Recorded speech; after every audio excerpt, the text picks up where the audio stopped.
chers téléspectateurs de 14 TV Gabon, bonsoir, soyez les bienvenus pour ce flash d'information du lundi 13 janvier 2025 dans le magistère universel.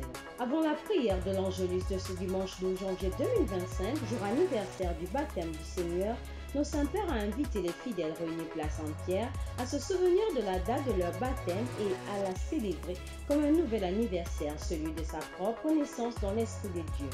Au cours de cette célébration du baptême du Seigneur, le pape François a appelé à prier pour les 21 nouveau-nés baptisés dans la chapelle Sixtine. Enfin, à prier par l'intercession du bienheureux Giovanni Merlini, prêtre italien des missionnaires du précieux sang, béatifié ce dimanche même dans la basilique Saint-Jean de Latran, sans oublier de prier pour la paix dans le monde. Nouvelle d'église.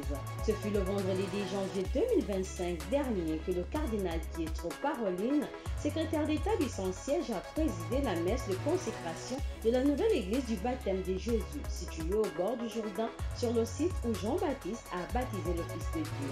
Dans son homélie, le cardinal Pietro Parolin a lancé un appel pressant en faveur d'un cessez-le-feu dans la région, la libération des otages et au respect du droit humanitaire. Dans le magistère local, débuté le mardi 7 janvier 2025 dernier, c'est le dimanche 12 décembre 2025 que les rideaux sont tombés sur les travaux de la 32e assemblée plénière ordinaire de la conférence épiscopale du Gabon au cours d'une messe pontificale en la paroisse Notre-Dame du Rosaire et de la Nomba. Au cours de cette célébration eucharistique présidée par son Excellence Monseigneur Jean-Vincent Ndoyen, évêque de Yem et président de la conférence épiscopale du Gabon, un message a été délivré au peuple de Dieu avant la fin de la célébration eucharistique.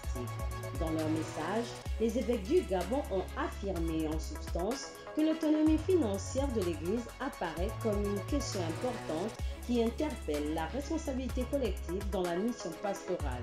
Pour ce faire, la vision d'ici à 2044 sera de construire une communauté chrétienne responsable, mature et solidaire, capable de subvenir à ses besoins pour mieux servir la mission d'évangélisation. Église en marche. Le samedi 4 janvier 2025, une assemblée générale des membres de la coordination pastorale des jeunes de la paroisse Saint-Pierre a été organisée afin de parler, d'échanger sur les diverses activités de cette année pastorale.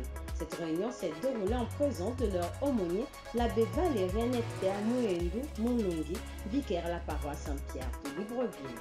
La coordination pastorale des jeunes de l'archidiocèse de Libreville organisera le samedi 15 février 2025 prochain à la paroisse Notre-Dame des Victoires la 23e édition de la journée des guetteurs sur le thème « Ceux qui mettent leur espérance dans le Seigneur marchent sans se fatiguer » Isaïe 40, 31. À cet effet, tous les jeunes et les adultes de bonne volonté sont conviés à ce grand rassemblement où Jésus attend chacun afin de vivre avec lui les moments de prière, d'enseignement, de témoignage et de réconciliation avec Dieu.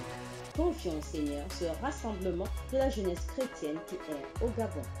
Dans le diocèse de Franceville, au cours du week-end écoulé, l'aumônier du mouvement des scouts et guides catholiques de la paroisse cathédrale Saint-Hilaire de Franceville, accompagnés de tous les jeunes, se sont rendus dans l'orphelinat Hosanna de Franceville afin de partager une journée récréative avec les pensionnaires. Dans les mains des jeunes scouts et guides, des vêtements et produits de première nécessité. En outre, cette activité a été organisée en vue de développer un caractère humaniste et social chez les jeunes face aux nécessités. Chers téléspectateurs de 14 TV Gabon, c'est ainsi que s'achève votre flash d'information de ce lundi 13 janvier 2025. Nous vous remercions de l'avoir regardé.